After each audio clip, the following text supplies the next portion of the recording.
बाकी संस्थानों में बैठे हुए लोग कर रहे हैं, चाहे चुनाव आयोग में लोग बैठे हुए, चाहे जुडिशरी में बैठे हुए, चाहे कोई दूसरे संस्थान में लोग बैठे हुए, वो सब लोग मिल करके इस देश के लोगों के ऊपर हमला कर रहे हैं। उसका रुख है वो आपकी तमाम संवैधानिक संस्थाओं को डिसमेंटल करने का काम कर रहा है, उनको नष्ट करने का काम कर रहा है। ये वो संस्थाएं हैं जो आपके पुरखों की विरासत की और उनकी जो लड़ाई थी, उस लड़ाई का साझा संघर्ष का परिणाम थी ये संस्थाएं, जिसे आज ये लोग बैठ करके ध्वस्त करने की कोशिश कर रहे हैं। सामाजिक न्याय, सामाजिक न्याय, जहां लोकतंत्र ही नहीं बचा, जहां संविधान नहीं बचा, वहां सामाजिक न्याय की बात करना ही नहीं मानी है। जब संविधान ही नहीं है तो सामाजिक न्याय कैसे बचेगा? जब उन्होंने सरकारें चोरी कर ली, वोट चोरी कर लिया, उन्होंने सब कुछ चोरी कर लिया, संस्थाओं को जो है किस तरीके से तोड़ा मरोड़ा गया है, वहां पर सामाजिक न्याय की बात करना ही नहीं मानी की बात है। क्योंकि सामाजिक न्याय वहां सुनिश्चित हो सकता था जहां संविधान प्रॉपर तरीके से लागू हो, जहां संविधान की बात हो, जहां संवैधानिक मूल्यों पर समाज का निर्माण हो, वहां तो सामाजिक न्याय की बात करना ठीक बात भी है। ऐसी जगह पर सामाजिक न्याय की बात करना जब संविधान ही खतरे में, वहां सामाजिक न्याय की क्या बात हम लोग करेंगे? आज जिस तरीके से सामाजिक न्याय की हालत है इस देश में, सामाजिक न्याय को लेकर के हमारा एक परसेप्शन बहुत छोटा सा है कि सामाजिक न्याय हमने सिर्फ नौकरियों तक समेट करके रख दिया है कि सरकार में कुछ परसेंट रिजर्वेशन है और रिजर्वेशन भी कुछ सेक्टर में है, वहीं तक हमारा सामाजिक न्याय है। लेकिन सामाजिक न्याय की कहानी इतने तक नहीं है। सामाजिक न्याय का रिश्ता समाज से था, नौकरियां तो उसका बहुत छोटा सा हिस्सा था। लेकिन हम देख रहे हैं कि समाज में, आप ही के मध्य प्रदेश में भीतर एक आदिवासी नौजवान के ऊपर 3 साल पहले या 2 साल पहले पेशाब किया गया था। उसे न्याय मिला? नहीं मिला। और वो पेशाब किया गया था क्योंकि ये मान लिया गया कि इस देश का आदिवासी, इस देश का दलित उससे नीचा है, उससे छोटा है, और इसलिए वो पेशाब हुआ। और सिर्फ मध्य प्रदेश नहीं, पूरे देश में देख लीजिए, लगभग 6 महीने पहले उड़ीसा के भीतर एक आदिवासी बच्ची को मल खिला दिया गया। क्या हुआ उसका परिणाम? कुछ नहीं किसी को पता। तो साथियों, पूरे देश में सामाजिक न्याय की जो हालत है वो बहुत ज्यादा खराब है। बहुत ज्यादा खराब नहीं है कि बात ही नहीं की जा सकती है। आज जो हमारे देश में, इस देश के जो माइनॉरिटीज हैं, माइनॉरिटीज की हालत तो और ज्यादा पीछे चली गई है। माइनॉरिटीज को आज की तारीख में दाढ़ी टोपी से मारा जा रहा है। अभी कुछ दिन पहले मैं कहीं पर पढ़ रहा था कि ट्विटर और सोशल मीडिया पे एक ट्रेंड चला था, किसी ने कहीं से चला होगा, किसी ने लिखा आई लव मोहम्मद। सामान्य सी बात है, किसी को अपने ईश से प्रेम है, सामान्य सी बात है, कोई किसी बिलीव करता है, अच्छी बात है। हमारे यहाँ पर प्रतिमा रखी हुई है जय बुढ़ादेव की। अब अगर मैं कहूं जय बुढ़ादेव, मेरे ऊपर इस नाम पर अगर FIR हो जाए तो कहां सामाजिक न्याय, कहां लोकतंत्र, कहां संविधान है? इस देश में आई लव मोहम्मद लिखने के नाम पर 19 FIR हुई है पिछले हफ्ते।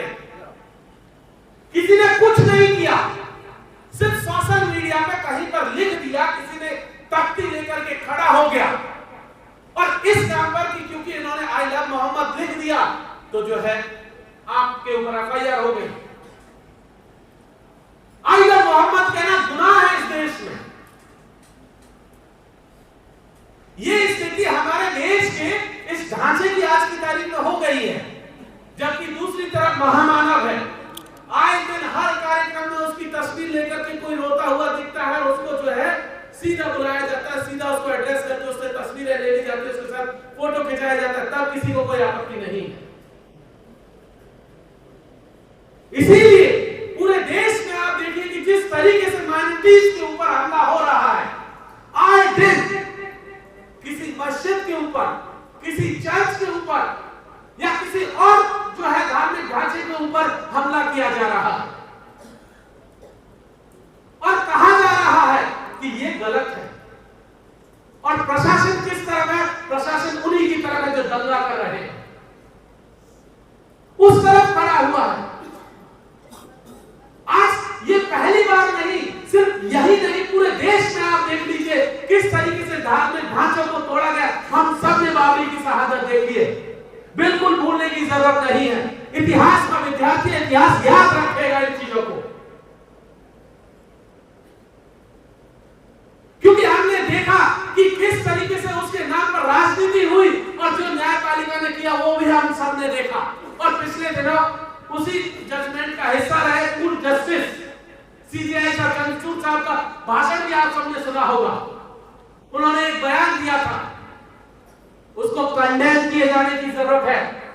वो बयान ऐसा लगता है जैसे कि कोई पूर्व जज नहीं, आरएसएस का कोई कार्यकर्ता दे रहा है। तो इसलिए ये हमले जिस तरीके से ऑर्गेनाइज तरीके से हो रहे हैं, सिर्फ सरकार और सरकार में बैठे हुए लोग ही नहीं कर रहे हैं, बाकी संस्थानों में बैठे हुए लोग कर रहे हैं। चाहे चुनाव आयोग में लोग बैठे हुए हैं, चाहे जुडिशरी में बैठे हुए हैं, चाहे कोई दूसरे संस्थान में लोग बैठे हुए हैं, वो सब लोग मिल करके इस देश के लोगों के ऊपर हमला कर रहे हैं। इसलिए इस तरीके के सम्मेलनों की जरूरत है साथियों। जिस तरीके से इस देश के धर्मनिरपेक्ष ढांचे को तोड़ने की कोशिश हो रही है, जिस तरीके से अलग अलग तरीके से अलग अलग जगहों से वो हमला हो रहा है। हमने आदिवासियों के ऊपर हमला देखा। आदिवासियों की धार्मिक पहचान तो आज से 70 साल पहले छीन ली गई। आजादी के पहले उनके पास अपना खुद का धर्म कोड था, जनगणना रजिस्टर में उनको अलग से कोड मिला हुआ था। लेकिन क्या हुआ? प्लीज आप मोबाइल बंद करिए। लेकिन हुआ क्या? आजादी के तुरंत बाद उनकी वो पहचान छीन ली गई। कहा गया कि यही 6 कैटेगरीज है, हिंदू, मुस्लिम, सिख, ईसाई, जैन और जो है बौद्ध, इसी में आपको रहना है। तो सबसे पहले तो आदिवासियों की धार्मिक पहचान को छीना गया और उन्हें मजबूर किया गया कि आप इसी ढांचे में रहिए, ताकि कभी अगर जरूरत पड़े मुसलमानों के खिलाफ, ईसाइयों के खिलाफ या जैन और बौद्धों के खिलाफ हमला करने की जरूरत पड़े तो इधर संख्या ज्यादा देखे। इसलिए उनसे उनकी धार्मिक पहचान छीन ली गई। आज उनके धार्मिक स्थलों पर जिस तरीके से हमला हो रहा है उसको देखिए। आपके मध्य प्रदेश में देख लीजिए, मध्य प्रदेश में बाहर देख लीजिए, उनकी धार्मिक पहचान को लगातार, आदिवासी पहचान को खत्म करने की कोशिश हो रही है। उनकी संस्कृति पे हमला, जमीन पे हमला बहुत पहले से चल रहा था।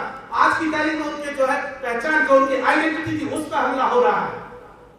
और पूरे देश में आदिवासियों की स्थिति यह है कि वो अपने अस्तित्व को बचाने की लड़ाई आज की तारीख में लड़ रहे हैं।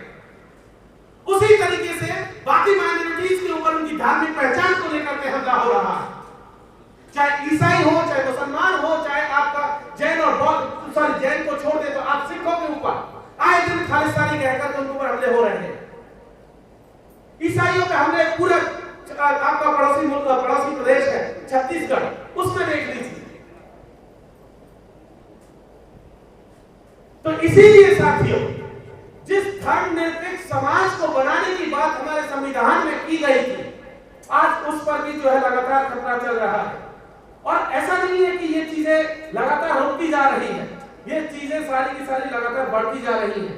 कुछ लोग हैं जो इस संविधान की जगह जेसीबी और बुलडोजर को देना चाहते हैं, और वो चाहते हैं कि इस देश के संवैधानिक संस्थाओं को नष्ट करके जेसीबी और बुलडोजर के माध्यम से मनुस्मृति को लागू कर दिया जाए।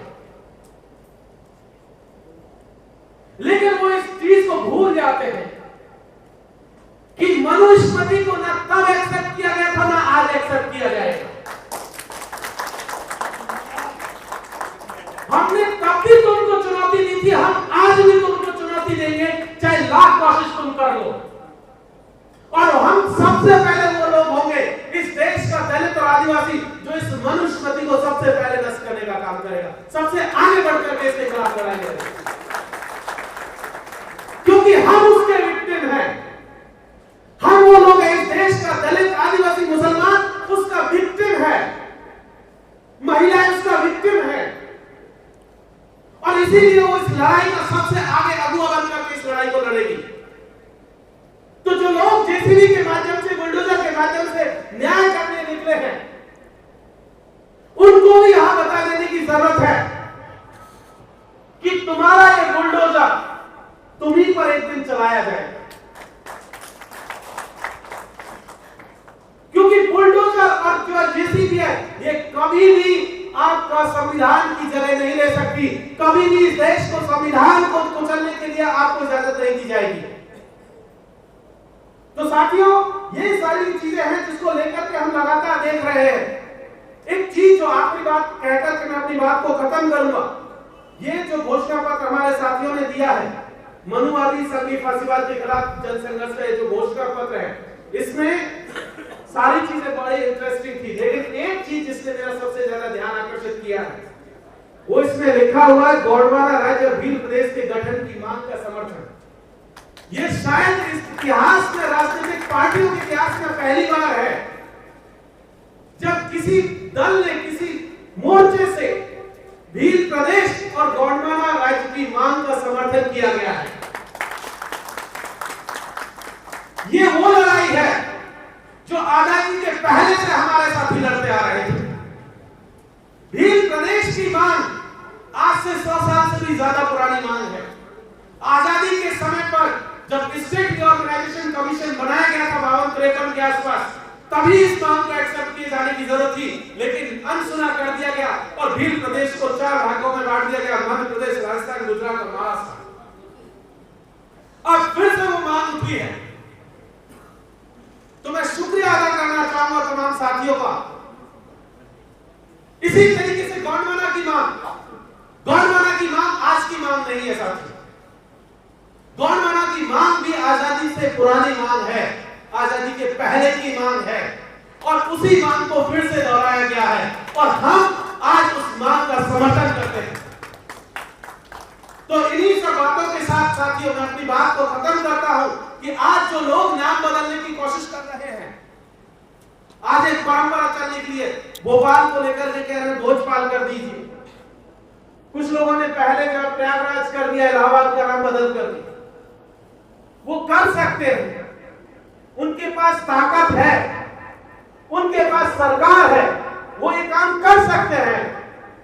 लेकिन हमारे पास भी लोग हैं, हमारे साथ भी लोग हैं। हम आंदोलनों के माध्यम से हमारी मांगों को जिंदा रखेंगे। यही बात कहकर मैं अपनी बात को खत्म